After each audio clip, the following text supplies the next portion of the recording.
LSU PD advises students that they should look out for their safety, even if they have the right-of-way. Because this challenge course is 35 to 40 feet tall, LSU students are issued helmets to ensure their safety. But during her sophomore year, Erica tore her ACL on her floor routine at Alabama. This CVS is in walking distance of LSU's campus. The manager says that the oral HIV test has been very popular and they are currently out of stock. Fans are stomping, clapping, and cheering for the LSU gymnastics team right here in the PMAC. To onlookers, the bars may seem terrifying, but to LSU gymnasts, it's just another event that they compete on. Like you tap too soon or like go too soon, like you're gonna miss the bar, and like everyone thinks it's like so scary. But I guess to like when we chalk up, we like spray water, like we have a grip brush that like you scrape to make like your grips a little bit rougher, and that can help. Because the bars requires a lot of hand-eye coordination, gymnasts use these grips to avoid slipping off the bars. The LSU and UGA meet was unique on the bar events because former LSU coach Philip Ogletree left Louisiana and began coaching at UGA. Also, former UGA coach Jay Clark left Georgia and began coaching the bars at LSU.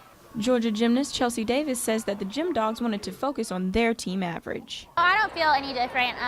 We came into it like a business trip, and I think every opponent, we don't really look at them. We keep it in our bubble. We call it the Bulldog bubble, and so just try to stay within us and not look at the opponents. The Tigers won the Battle of the Bars in the PMAC last week by just 0.05 of a point. LSU gymnast Sari Morrison says that the team always brings pressure on themselves to perform well. I feel very confident this year in anchoring with bars. I feel like the team feels very confident in me, and I thought overall my performance was well. I hit my handstands, worked on the details, and stuck the landing, so I thought it was a great night. LSU gymnast Kaylee Dixon explains how it felt when the bars were high and the pressure was on.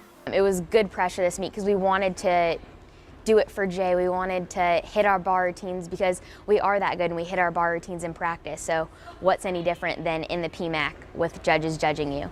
Reporting for Tiger TV, I'm Michel'le Jackson.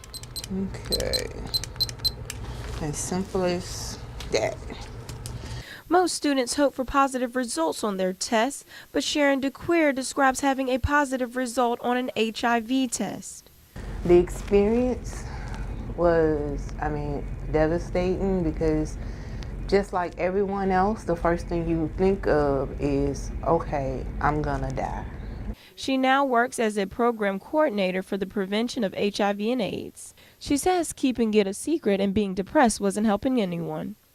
I went on probably about a year or so like that until one day it was like, okay, you're not dead yet. So what you gonna do? According to the CDC, Baton Rouge is the #1 city in the nation with the highest AIDS rate cases per capita. 33 of every 100,000 people are living here with AIDS. HIV has nothing to do with what type of degrees you may have. HIV is social, and it's tied to behaviors. She says an HIV positive result doesn't mean you have to give up. You can be treated, to actually prolong your life compared to not knowing and not seeking medical help that could actually help you live longer. DeQueer advises all people to get an HIV test. You can assume that you don't have something, and however that assumption may be wrong. Just because you don't look sick or you don't feel sick, that doesn't mean you don't have HIV. Reporting for Tiger TV, I'm Michel'le Jackson. LSU, how you doing tonight? Come on.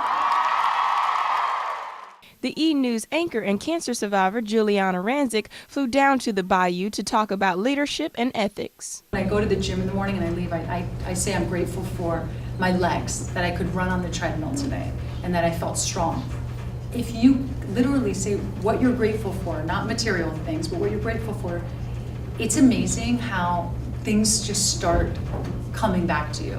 The lectureship motivated LSU student Morgan Trappin to work harder. I just thought she did a great job of getting her word out there, just letting everyone know that, hard work and determination can get you a lot of places. The Delta Gamma fraternity hosted the lectureship in Values and Ethics.